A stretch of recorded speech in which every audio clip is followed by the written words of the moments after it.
celebrate our great nation and its freedoms. In doing so, we also acknowledge our Creator God, under whom we are that great nation of men and women, and from whom we first derive our right to life, liberty, and the pursuit of happiness. We are here because one of our cherished freedoms, the freedom of religion, is in danger of being usurped by administrative fiat. Our government is currently attempting to enforce the Health and Human Services mandate that would force churches and people of faith and conscience to violate their deeply held beliefs. In stating that virtually all private health care plans must cover sterilization, drugs that cause early abortions, and contraception, a war was declared not on women, but on the people of faith and on our Constitution, and one of its primary founding freedoms. The exemption offered for religious employers was so narrow as to be meaningless. We ask you, please, to continue to meet and witness in word and in action. Educate yourselves on these issues so you can educate others, and pray daily. Contact your representatives. Talk to people in your parishes and help them understand what is at stake. In the play A Man for All Seasons, the Duke of Norfolk tries to get Thomas More to sign the Act of Succession. And he says, "Thomas, look at those names. You know those men. Can't you do what I did and come with us for fellowship?"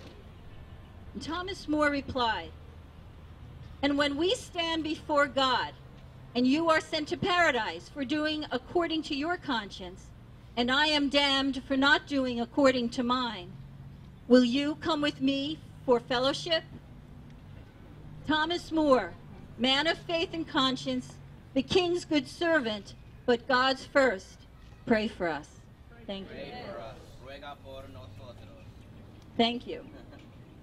Now I would like to introduce Westchester County Legislator Michael Smith from the Board of Legislators. Say a few words.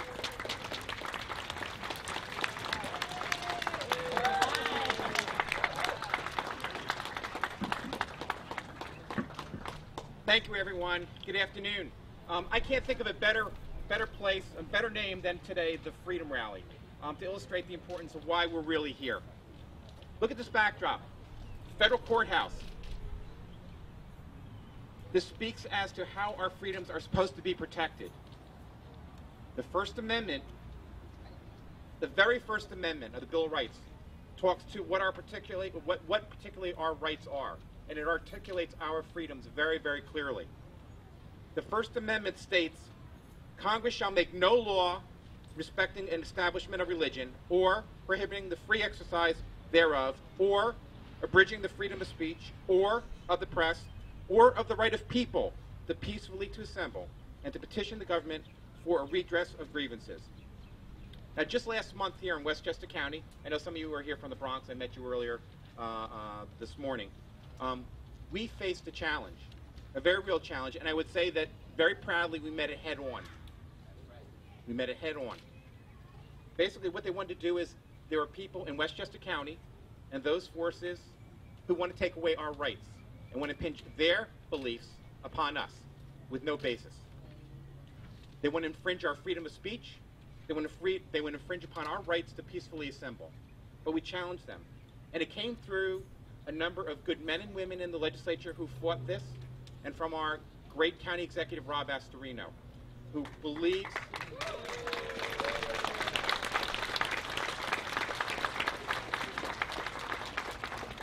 and knows the right thing to do.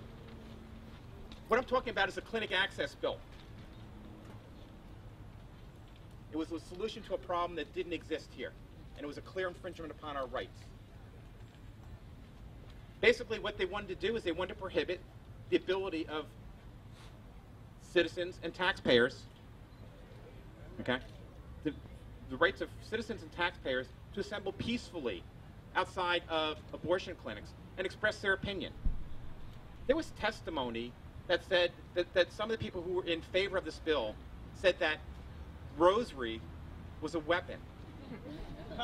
They felt that you were infringing upon a woman's right watch out for that weapon. But you know, but that. I need a license to carry it, Legislature. No, but it's a shield, and it does protect us. So it is a force for good. But also too, I mean, the mere consequence of giving a woman a bottle of water would be prohibited. What this would have put upon the anyone who peacefully wanted to assemble, our First Amendment rights.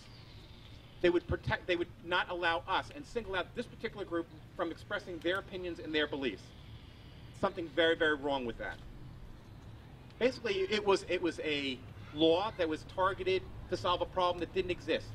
Testimony in front of the legislature said it had been 17 years since there had been an issue. Law enforcement did not raise an issue with this at all. The county attorney raised no issue with this. And when one of the bill sponsors was asked why they were supporting this, they're saying, well, something might happen. Something might happen. Why single out people who are very firm in their belief, who act very peacefully, are doing God's work? Something very, very wrong with it. But God bless Rob Astorino for supporting this. God bless the legislators that were on board with me to fight this thing and have this not become law this term. It was a couple blocks from here a couple years ago, where it was the final debate between Rob Astorino when he was running for the county executive against Andy Spano. And again, there were forces for evils out there against Rob at the time. And the very second question in the debate to Rob Astorino, thinking back a couple of years ago, all the challenges that were facing this county, the question that was asked of Rob Astorino said, you know, what's your stand? And this is in a public debate with all the issues we have going on. They said to Rob Astorino, what's your belief about abortion? Now, most of you are familiar with politicians, you know the typical answer. You know, one, they're fervently in favor of it and a woman's right to choose and all that other. Some of them say, well, I'm personally against it, but I don't want to take it away from anybody else. What Rob Astorino said, and I was so proud of him in that moment, he said, I'm against abortion, and I don't care if I lose that election because of that. This is how I feel. We need more people in elected office who are not politicians and who are willing and able to stand up for what they believe in. For me, people said, oh, thank you very much for your support of the clinic access, of having the clinic access bill fail. And I tell them, it was the easiest thing I've done in the entire time in the legislature. There's no thought. I mean, how could you possibly vote for this thing? It's great that you're all here assembled and you're working to make changes within the system. But I'm calling upon more of you to come within the system.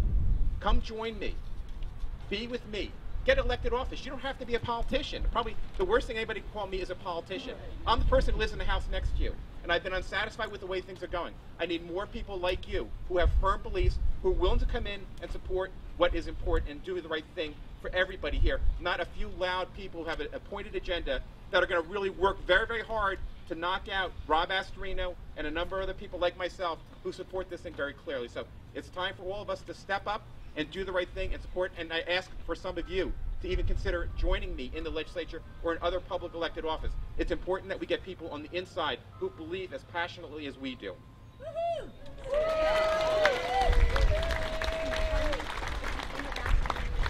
Okay, good.